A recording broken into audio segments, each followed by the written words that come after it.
तर बघा काय बातमी आहे. सरकारी कर्मचारी 8व्या वेतन आयोगाची वाट पाहत आहे.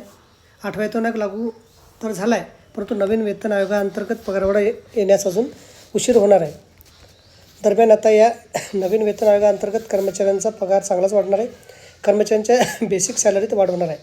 परिणामी त्यांचे इतर भत्ते देखील वाढणार आहे. कर्मचाऱ्यांचा पगार किती वाढतो हे जाणून घेऊया. 8व्या वेतन आयोगात पगार कितीने वाढणार? 8व्या वेतन आयोगाअंतर्गत पगारवाढी फिटमेंट फॅक्टरवर अवलंबून आहे. फिटमेंट फॅक्टर जास्त असेल तर कर्मचाऱ्यांचा पगार जास्त वाढेल. दरम्यान 8व्या वेतन आयोगाअंतर्गत शिफारसी लागू करण्यासाठी समिती स्थापन केली आहे. या समितीने शिफारस सादर केल्यानंतर केंद्र सरकारची मंजुरी मिळणार आहे. त्यानंतर पगारवाढ केली जाणार आहे. 8व्या वेतन आयोगाअंतर्गत फिटमेंट फॅक्टर किती असेल त्यावर अनेक चर्चा होत आहे. दरम्यान फिटमेंट फॅक्टर 2.0 ते 3.25च्या मध्ये असण्याची शक्यता वर्तवली जात आहे. याबाबत कोणती अधिकृत माहिती समोर आली नाही. दरम्यान सध्या बेसिक सॅलरी ही 18,000 रुपये. जर फिटमेंट फॅक्टर 2.0 झाला तर बेसिक सॅलरी 36,000 रुपये होईल. फिटमेंट फॅक्टर 3.0 झाला तर बेसिक सॅलरी 54,000 रुपये होईल आणि फिटमेंट फॅक्टर 3.25 झाला तर पगार 58,500 रुपये होऊ शकतो.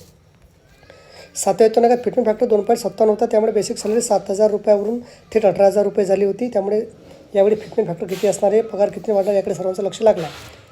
तर बघा, अशा प्रकारे अत्यंत महत्त्वाची माहिती आपण समजली. व्हिडिओ आवडल्यास लाईक करा, शेअर करायला विसरू नका. धन्यवाद.